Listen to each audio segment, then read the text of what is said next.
Okay. I do not know where I left off, but I kind of covered some of them basics, right?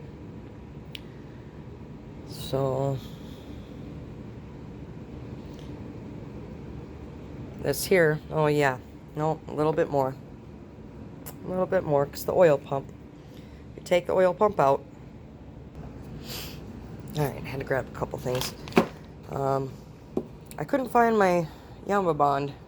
It's here somewhere, but I also have some silicone high temp gasket maker. I don't know, some say you can use either, some say it's just fine, others say use Yama Bond like they say. But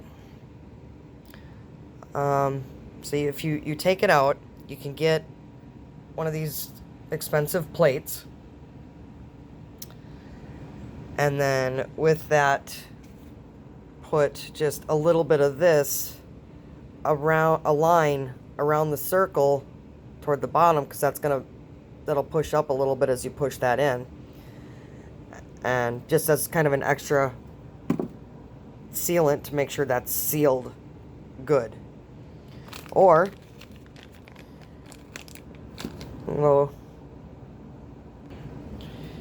go pick up one of these called expansion plugs.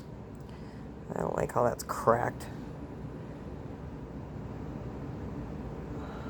Damn. I'm gonna have to look up how to keep rubber good. You get one of these, loosen make sure the nut's loose. I don't know what size you need. I got 3 different sizes, but that was for this. I knew I wanted the nicer looking cap. That's just me.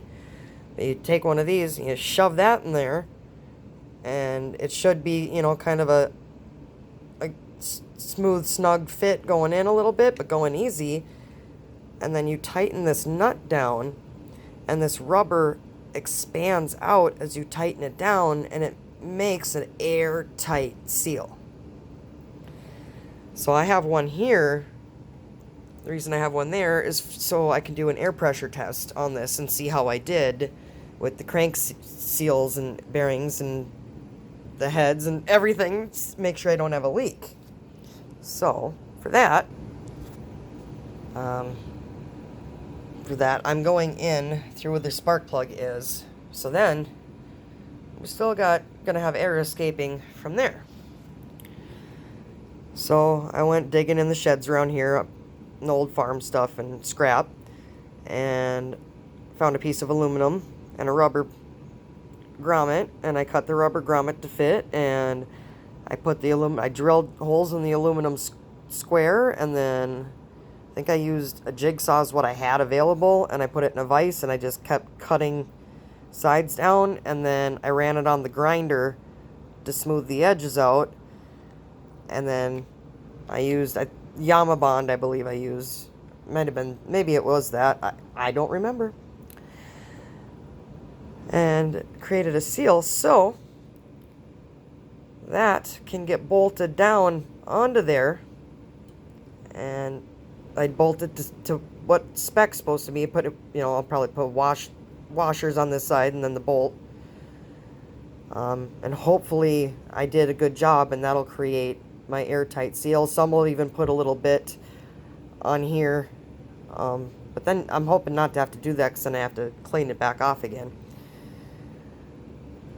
So I'll bolt that on, and then I can hook up my... Show you quick before we end this video. And I hook up this guy. Got a 14 millimeter. You got to make sure you have the right size attachment. That goes in where the spark plug goes.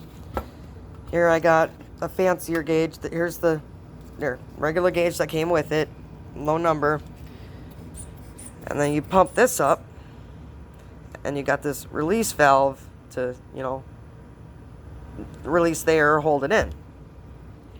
And then you take some soapy water or some Simple Green. I like me some Simple Green.